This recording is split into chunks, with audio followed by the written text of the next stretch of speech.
চোখ সেরে উঠল দুদিনেই, কিন্তু আমাকে দেখলেই সরে যেত কালো ছায়ার মতো। আস্তে আস্তে মাথার মধ্যে পশু প্রবৃত্তি আবার জেগে উঠল। যে বিড়াল আমাকে এত ভালোবাসতো, হঠাৎ আমার উপর তার এত ঘৃণা আমার মনের মধ্যে শয়তানি প্রবৃত্তিকে খুঁচিয়ে তুলতে লাগলো। সে কিন্তু কোনোদিন ক্ষতি করেনি আমার, তা সত্ত্বেও ওকে নিষ্ঠুরভাবে হত্যা করার জন্য হাত নিষ্পিস করতে লাগলো আমার। একদিন সত্যি সত্যি ফাঁসি দিলাম প্লুটোকে। বাগানের গাছে লটকে দিলাম দড়ির ফাঁসে। ও মারা গেল, আমিও কেঁদে ফেললাম। মন বলল, এর শাস্তি আমাকে পেতেই হবে। সেই রাতেই আগুন লাগলো বাড়িতে, রহস্যময় আগুন। জ্বলন্ত মশারি থেকে বউকে নিয়ে বেরিয়ে এসে দেখলাম পুড়ছে সারা বাড়ি।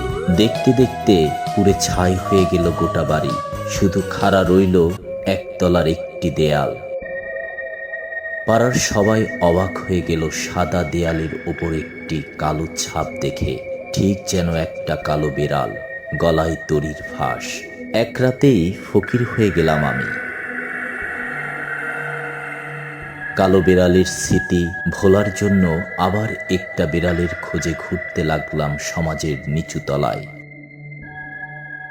একদিন একটা মদের আড্ডায় দেখতে পেলাম এমনি একটি বিড়াল বসেছিল পিপের ওপর, অথচ একটু আগেও জায়গাটা শূন্য ছিল। অবিকল প্লুটোর মতোই বড়, মিশমিশে কালো, শুধু বুক ছাড়া, সেখানটা ধবধবে সাদা। বিড়ালটার মালিকের সন্ধান পেলাম না, তবে আমি গায়ে হাত দিতেই যেন আদরে গলে গেল সে। বাড়ি নিয়ে আসার পরদিন সকালবেলা লক্ষ্য করলাম একটা চোখ নেই। সেই কারণেই আরো বেশি করে আমার বউ ভালোবেসে ফেলল নতুন বিড়ালটাকে। মনটা ওর নরম, মমতায় ভরা। তাই যা ভেবেছিলাম আমার ক্ষেত্রে ঘটল, কিন্তু তার উল্টো। ভালোবাসা দূরের কথা, দিনকে দিন মনের মধ্যে ক্রোধ আর ঘৃণা জমা হতে লাগলো নতুন বিড়ালের প্রতি। কোত্থেকে যে এত হিংসা, বিদ্বেষ, রাগ মনে এলো বলতে পারবো না। বিড়ালটার আদিক্ষেপণাও বাড়ল তালে তাল মিলিয়ে। যতই মাথায় খুন চাপতে লাগলো আমার ওর প্রতি, ততই আমার গায়ে, মাথায়, কোলে চাপার বহর বেড়ে গেল হতভাগার। প্রতিবারেই ভাবতাম দিই শেষ করে সামলে নিতাম অতি কষ্টে। বউ কিন্তু একটা জিনিসের প্রতি বারবার দৃষ্টি আকর্ষণ করত আমার, তা হলো কালো বিড়ালের সাদা বুক। প্লুটোর সঙ্গে তফাৎ শুধু ওই জায়গায়, সাদা ছোপটা দেখতে অবিকল ফাঁসির দড়ির মতো। একদিন পুরনো বাড়ির পাতাল ঘরে গেছি বউকে নিয়ে। অভাবের তাড়নায় গিয়ে পারতাম না, কিন্তু সামলাতে পারলাম না মেজাজ। ধা করে একটা কুড়াল তুলে নিয়ে টিপ করলাম হতচ্ছাড়া বিড়ালের মাথা। বাধা দিল আমার বউ। বউ বাধা না দিলে সেদিনই দফা রফা হয়ে যেত নতুন বিড়ালে। কিন্তু সমস্ত রাগ গিয়ে পড়ল বউয়ের ওপর, অমানসিক রাগ। কুড়ালটা মাথার উপরে তুলে বসিয়ে দিলাম ওর মাথায়। সঙ্গে সঙ্গে মারা গেল স্ত্রী।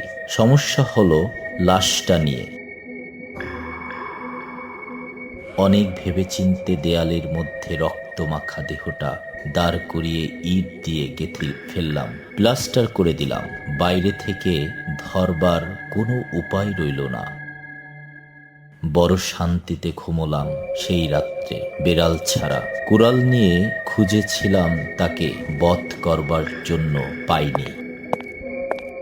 দিন কয়েক পরে পুলিশ এসে সারা বাড়ি খুঁজল, আমি সঙ্গে রইলাম। একটুও বুক কাঁপল না। চারবার নিয়ে গেলাম পাতাল কুঠুরির সেই দেয়ালের কাছে। তারপর যখন মুখ চুন করে ওরা চলে যাচ্ছে, বিজয় উল্লাসে ফেটে পড়লাম আমি। হাতের পাটি দিয়ে খটাস করে মারলাম দেয়ালে, ঠিক সেইখানে যেখানে নিজের হাতে কবর দিয়েছিলাম আমার বউকে।